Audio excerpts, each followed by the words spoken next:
حضرت رحمہ اللہ ایک باکمال استاد تھے، اعلیٰ درجے کا سبق آپ کا ہوا کرتا۔ سبق میں آپ شاہ سوار تھے۔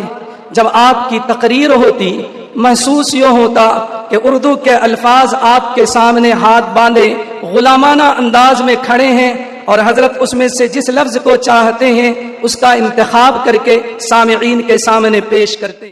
فقہی مسائل میں بھی بڑی گہری نظر رکھتے تھے۔ تفسیر میں حضرت مولانا عبد الماجد دریابادی رحمہ اللہ کی جھلک، اور فقہی مسائل میں حضرت حکیم الامت مولانا اشرف علی صاحب رحمہ اللہ کی پرتو نام کی مناسبت بھی تھی۔ وہ حکیم الامت تھے اور یہ حکیم الملت تھے۔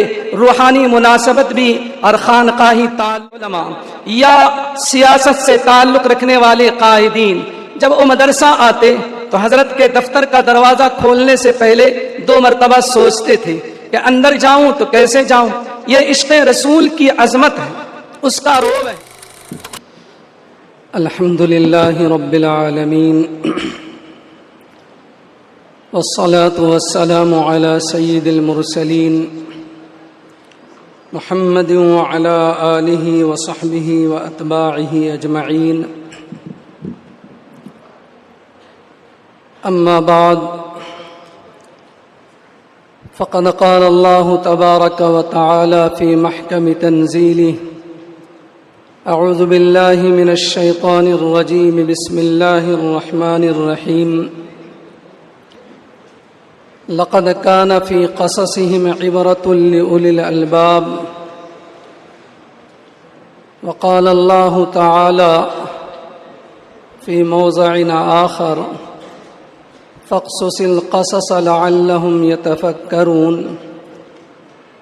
صدق الله العظيم۔ استاذ محترم و مکرم حضرت صدر جلسہ قبلہ دامت برکاتہم، اسٹیج پر تشریف فرما حضرات اساتذہ کرام، علماء اعظام، دیگر مہمانان گرامی اور عزیز طلباء، بہت دیر سے آپ حکیم الملت امیر شریعت کرناٹک ثانی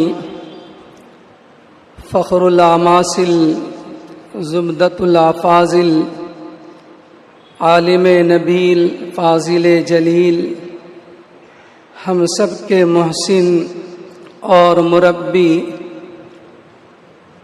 حضرت اقدس مفتی محمد اشرف علی صاحب رحمہ اللہ کی زندگی کے احوال، آپ کی دینی خدمات، آپ کے اوصاف و کمالات کو سن رہے تھے۔ اللہ تعالی ہم سب کے اندر ان کمالات کو اپنے اندر پیدا کرنے کی توفیق عطا فرمائے۔ میں مولانا وسیم احمد رشادی زید مجدہ کو اس موقع پر مبارکباد پیش کرتا ہوں کہ آپ نے کئی برسوں کی محنت کے بعد حضرت رحمہ اللہ کی زندگی سے متعلق احوال کو جمع فرمایا اور امت کو اور خصوصاً طبقہ علماء کو حضرت کی زندگی سے رہنمائی حاصل کرنے کا آپ نے موقع دیا۔ بزرگان محترم، انبیاء کرام، حضور اکرم صلی اللہ علیہ وسلم اور دیگر انبیاء کرام علیہم الصلاۃ والسلام، حضرات صحابہ کرام، تابعین، تبع تابعین، علماء، ائمہ مجتہدین، بزرگان دین، اولیاء عظام، ان سب کی زندگی کو کے احوال کو، ان کی سیرت کو ہمارے بزرگوں نے کتابوں میں جمع کیا ہے۔ بزرگوں کی زندگی کے احوال کو کتابی شکل میں لانا یہ کوئی شخصیت پرستی کے لیے نہیں ہے کہ آدمی کسی ذات سے، کسی شخصیت سے متعلق ہو جائے، بلکہ بزرگوں اور حضرات علماء کرام کی زندگی اور ان کے سوانح کو اس لیے تحریر کی شکل میں لایا جاتا ہے تاکہ آگے آنے والی نسلوں کو ان بزرگوں کی زندگی سے استفادے کے مواقع میسر ہو سکیں۔ ان کی زندگی میں کردار کیسا تھا، اخلاق کیسے تھے، ان کا عمل کیسا تھا، وہ اپنی زندگی میں کن مشکلات سے گزرے اور انہوں نے کیسی استقامت دکھائی، ان کی قربانیاں کیا ہیں، ان کو تحریری شکل میں جمع اس لیے کیا جاتا ہے تاکہ بعد میں آنے والی نسلیں اپنے بزرگوں کی زندگی کو اپنے لیے مشعل راہ بنا سکے اور اپنی زندگی میں اصلاح اور انقلاب پیدا کرنے کی کوشش کرے۔ قرآن مجید میں اللہ سبحانہ و تعالی نے فرمایا ہے کہ لقد کان فی قصصہم عبرۃ لأولی الالباب، کہ گزرے ہوئے انبیاء کرام کی زندگی میں، قرآن مجید میں کتنے ہی انبیاء کے واقعات بیان کیے گئے۔ حضرت آدم و حوا، حضرت موسیٰ، ہارون، حضرت ادریس، حضرت ابراہیم علیہ السلام، حضرت صالح علیہ السلام، حضرت زکریا، حضرت ایوب، اور کتنے ہی انبیاء کی زندگی کو بیان کیا گیا، اور پھر یہ کہا گیا کہ لقد کان فی قصصہم عبرۃ لأولی الالباب، اہل دانش کے لیے، اہل خرد اور اہل عقل کے لیے ان انبیاء کرام کی زندگی میں عبرتیں ہیں، نصیحتیں ہیں۔ اگر اپنی زندگی کو کامیاب بنانا چاہتے ہو تو ان کے نقش قدم پر چلو گے تو تم بھی کامیابی تک پہنچو گے، منزل مقصود تک تمہاری رسائی ہوگی۔ حضرت رحمہ اللہ امیر شریعت حکیم الملت رحمہ اللہ کی زندگی میں بہت ساری ہمارے لیے عبرتیں بھی ہیں، نمونہ بھی ہیں۔ آپ کی زندگی ہمارے لیے اسوہ بھی ہے، آئیڈیل بھی ہے۔ حضرت رحمہ اللہ ایک باکمال استاد تھے، درس و تدریس میں اعلیٰ درجے کی مہارت، حدیث کا درس ہو یا پھر یہ کہ قرآن مجید کی تفسیر ہو، فقہ کی کتاب ہو اور نحو و صرف کی کوئی کتاب ہو، اعلیٰ درجے کا سبق آپ کا ہوا کرتا تھا۔ خطابت میں آپ شہسوار تھے۔ جب آپ کی تقریر ہوتی محسوس یہ ہوتا کہ اردو کے الفاظ آپ کے سامنے ہاتھ باندھے غلامانہ انداز میں کھڑے ہیں اور حضرت اس میں سے جس لفظ کو چاہتے ہیں اس کا انتخاب کر کے سامعین کے سامنے پیش کرتے ہیں۔ آپ رحمہ اللہ فقہی مسائل میں بھی بڑی گہری نظر رکھتے تھے۔ تفسیر میں حضرت مولانا عبد الماجد دریابادی رحمہ اللہ کی جھلک، اور فقہی مسائل میں حضرت حکیم الامت مولانا اشرف علی صاحب رحمہ اللہ کی پرتو۔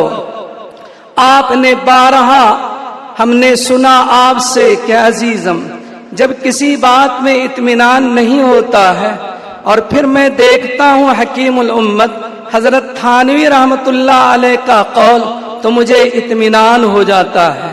نام کی مناسبت بھی تھی، وہ حکیم الامت تھے اور یہ حکیم الملت تھے، روحانی مناسبت بھی اور خانقاہی تعلق بھی۔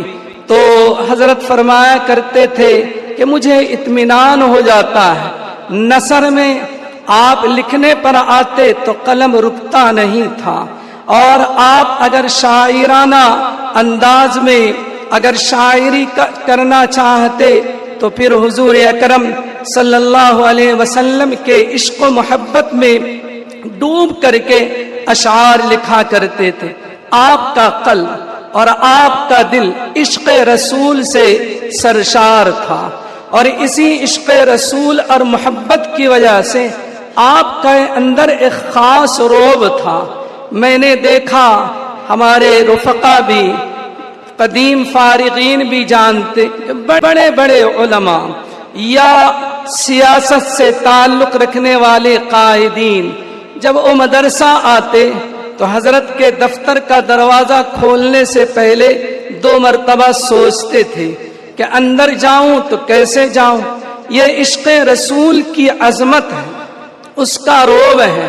حدیث نبوی میں حضرت علی رضی اللہ تعالی عنہ حضور اکرم صلی اللہ علیہ وسلم کے حلیہ، آپ صلی اللہ علیہ وسلم کے جسم اطہر کے بارے میں حدیث میں بیان کرتے ہیں، جو طویل حدیث ہے کہ آپ کا چہرہ کیسا تھا، آپ کی آنکھیں کیسی تھیں، آپ صلی اللہ علیہ وسلم کے منہ مبارک کیسے تھے، آپ صلی اللہ علیہ وسلم کے سینے سے ناف تک بالوں کی ایک لمبی لکیر پہنچتی تھی، چہرہ بہت گول نہیں تھا، قدم آپ کی ہتھیلیاں اور قدم مبارک گوشت سے بھرپور تھے۔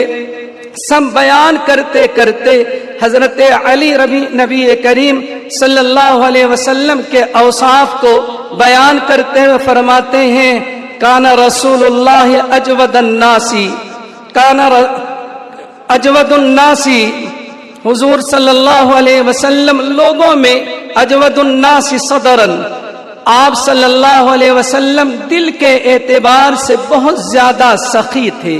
اصدق الناس لہجتن، آپ لوگوں میں سب سے زیادہ سچ بولنے والے تھے۔ الینہم عریقتن، طبعیت کے اعتبار سے بہت نرم تھے۔ اکرمہم عشیرتن، آپ صلی اللہ علیہ وسلم خاندانی اعتبار سے سب سے زیادہ معزز اور محترم تھے۔ آپ کے خاندان جتنا مکرم، محترم، معزز اور مشرف ہوا ہے، کسی اور کا خاندان اتنا معزز نہیں ہے۔ وہ فرماتے ہیں حضرت علی رضی اللہ تعالی عنہ کہ فرماتے ہیں کہ جو شخص من رآہ، فرماتے ہیں کہ جو شخص حضور اکرم صلی اللہ علیہ وسلم کو اچانک دیکھتا تو اس کے اوپر ہیبت طاری ہوتی، اور ومن لقیہم معرفتاً احبہم، جو نبی کریم صلی اللہ علیہ وسلم کے قریب آتا اور قریب آتا، قریب سے قریب تر ہوتا چلا جاتا، تو نبی کریم صلی اللہ علیہ وسلم کی محبت اس کے دل میں اتنے ہی بستی چلی جاتی۔ من رآہ بداہتاً حابہ، جو حضور کو اچانک دیکھتا تو وہ مرعوب ہوتا۔ حضور صلی اللہ علیہ وسلم کی عظمت، آپ کا وقار اس کے اوپر ایسا پڑتا کہ وہ خوف زدہ ہوتا ابتدا میں، لیکن جیسے جیسے حضور کی قربت بڑھتی چلی جاتی تو اس کے دل میں حضور علیہ السلام کی عظمت کی محبت اترتی چلی جاتی تھی۔ جو لوگ مصطفیٰ جان رحمت صلی اللہ علیہ وسلم سے سچا عشق رکھتے ہیں، سچی محبت رکھتے ہیں، آپ کی سنتوں پر عمل کرتے ہیں، تعلیمات نبوی کو اپنی زندگی میں اتارتے ہیں، تو اللہ سبحانہ و تعالی اپنے رسول کی محبت، اپنے رسول کی عظمت، ان کی سنتوں پر عمل کے نتیجے میں اس کے اندر بھی ایسی ہی عظمت اور روب پیدا کر دیتا ہے۔ حضرت رحمہ اللہ کی زندگی میں سنتوں کا اہتمام، مسجد میں کبھی 2-4 زانو بیٹھے نہیں دیکھے گئے۔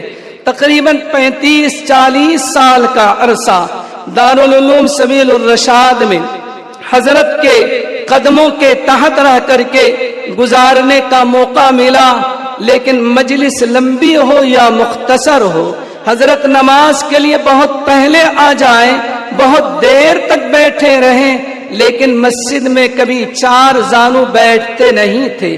مسجد کا ادب، سنتوں کا اہتمام، نبی کریم صلی اللہ علیہ وسلم کا عشق، آپ کی محبت نے آپ کی عظمت اور آپ کا رعب دلوں کے اندر ڈالا تھا کہ دروازہ کھول کر داخل ہونے سے پہلے بھی بڑا سے بڑا آدمی بھی سوچتا تھا کہ جاؤں یا نہ جاؤں، پھر وہ فیصلہ کرتا کہ جانا ہی چاہے۔